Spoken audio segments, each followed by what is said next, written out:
You would think asking for the order would be the simplest thing in the world on a sales job.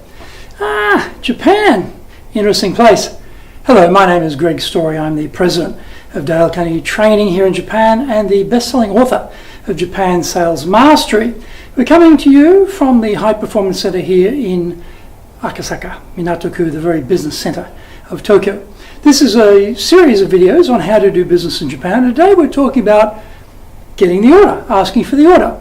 Now, surprisingly, a lot of Japanese salespeople never ask for the order.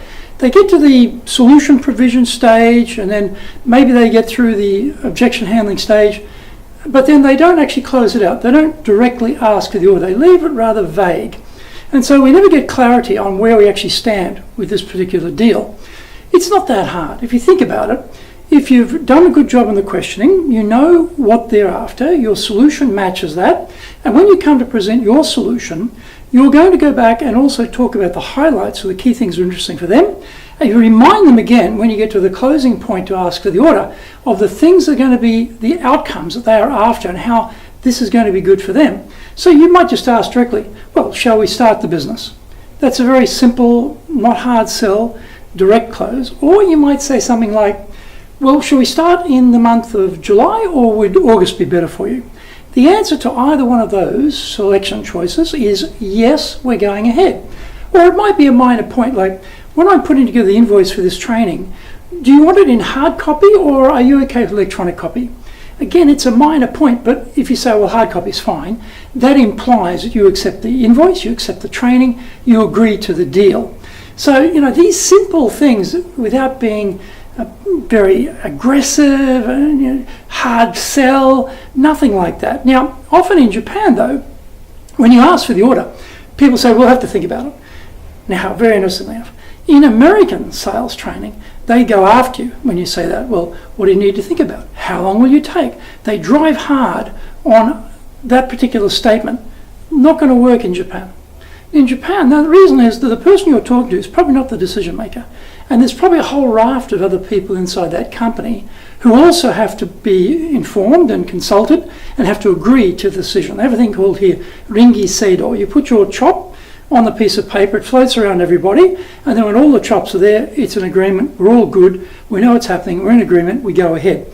So they actually aren't the decision maker finally inside the company, they actually have to consult with other people. This is the point where you've got to start thinking, how do I project beyond the close with this one person to help them close the other people? So this is where you need to go into, well, who do you think will also be important in this decision? What would be important to them? What would they think was really a priority? And you start to set that person up as your champion to on-sell the idea to the other people in the company who will also have to put their chop on the deal. So it's not a simple sale in the sense of it's one decision, we're done. No, it's probably going to be a number of people and it's probably going to take some time. The point is to set it up and to keep going back and asking, but definitely ask. Don't leave it vague. Don't just let it trickle out. Ask for the order. If you hit resistance, then you haven't really dealt with the objection handling well enough. There's obviously something that's bothering them. Again, don't fight it. Ask, well, why is that a problem? Go back in and find out the detail of what's holding them back from the deal. So we need to get to that point to know, have we clarified everything sufficiently for them? Are they happy to go ahead or not? What is a sticking point? What can we do to overcome that sticking point? And maybe sometimes we can't. Maybe it's just it's a deal breaker. Okay, go and find another buyer. Don't waste your time. Don't force the square peg in the round hole here. Find a person who's more open to the deal in the future and who will make a decision that's positive for you. So closing in Japan, not exactly the same as in the West. Do not use aggression. Do not use force of will. Do not use tricky closes. Forget all that stuff. Irrelevant in Japan.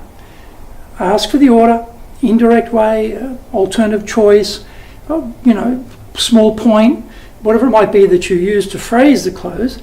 Don't be surprised if they say, well, we have to, think about it, and then find out who, apart from them, will be thinking about it and what you can do to help them convince that person to agree. If you do that, you will find sales very much easier than otherwise here in Japan.